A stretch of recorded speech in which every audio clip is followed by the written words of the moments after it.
What's up, YouTube? This is your boy WaleAde on another edition of Religion and Politics, where we attack the controversial issues head on. And so today we just want to talk about religion and how it is effective today. We want to know, is religion isn't even working anymore?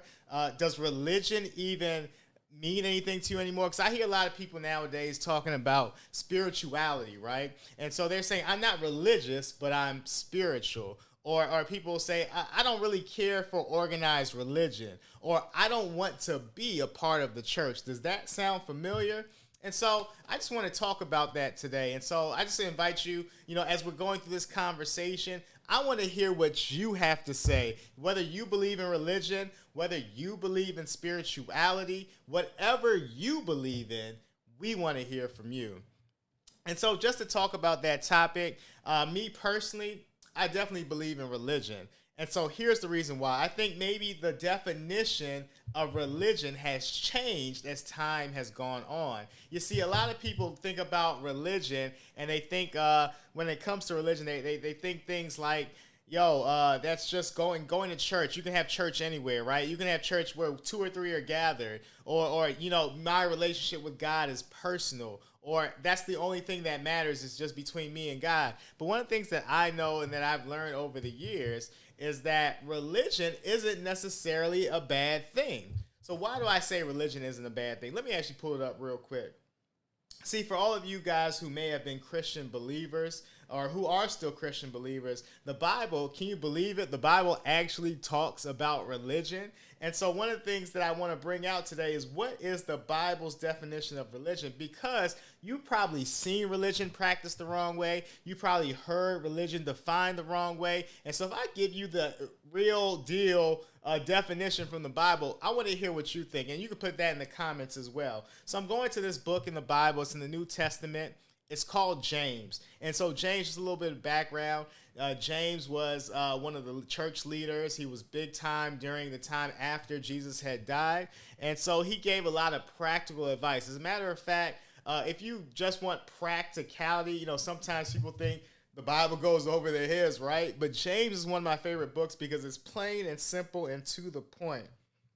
And so James chapter 1, verse 26, it says this, and I'm going to read it. It says, if anyone thinks that he is religious and does not bridle his tongue, but deceives his heart, this person's religion is worthless. Okay, so somebody who just talks a lot and doesn't have control over what they say, or I'm gonna say just how I feel it. You know how people say that, or I'm just gonna tell you straight.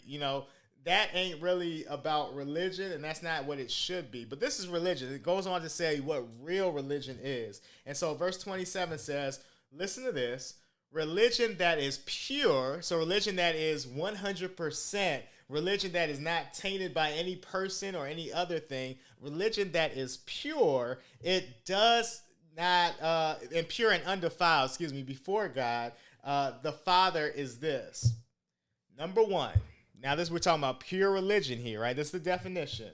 To visit orphans and widows in their affliction. So that's the first part. And I want to just break that down real quick, because back then it's important to understand that the widows and the orphans were those that were forgotten, those that were ostracized, those that were demonized by society as being just basically a dead weight. So, when you think about us nowadays and how certain people will be like, just get a job, for the people that are homeless, or, if you had just been hardworking, those people are lazy.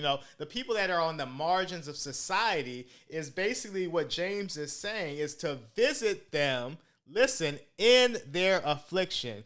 And you know what that means? When you visit somebody in their affliction, that means you actually empathize with them. And so one of the things that I haven't seen in the church as frequent as I would like is this concept of empathy, right? Empathy means that I'm not just going to sit here and sit on my pedestal, right, and just point my finger and say, "You're not doing this. You're not doing that. As a matter of fact, you're a bad Christian, and you shouldn't be in this church, and you can't be dressed that way, and you shouldn't talk that way." No, it's not about pointing and condemning, right? But it's about visiting people in their affliction. So it's understanding that people who may not look like you, it's understanding that people that may seem to have a harder time than you in life, that they're going through some affliction, and it's our job, for those who are religious now, to go and visit them in their affliction. So we're supposed to go and help them. We're supposed to go and assist them. We're supposed to go and have compassion on them and not sit here and point the finger. So this is what we're talking about when we say real religion. But it goes on to say this. And he says, James says, and to keep oneself unstained from the world. So let's break this down, right? The first part is that we are first supposed to visit those who have been oppressed, those who have been afflicted, those who are on the margins of society, those who are having a hard time, empathizing with them, being there, building those relationships and help building them up. That's what we're supposed to do that are religious, right? The second thing is that we have to remain unstained from this world. And now this is a good point, because how many of us know that this world has a tendency to beat you up and beat you down? And I don't know about you, but I've been beat up plenty of times by this world. You know, certain things have happened in my life that has made me to see the world just a little bit differently. And so one of the things that I want to make sure that we understand is that we are going to have scars, right? As we walk through life, things are going to happen to us. People are going to break our hearts. People are going to, use and abuse us. We're going to go through some traumatic experiences. But this word is telling us that even as we walk through this world, we have to remain unstained and untainted, I think it says. And so one of the things that I want to say is, how do you remain unstained when this world is full of stains?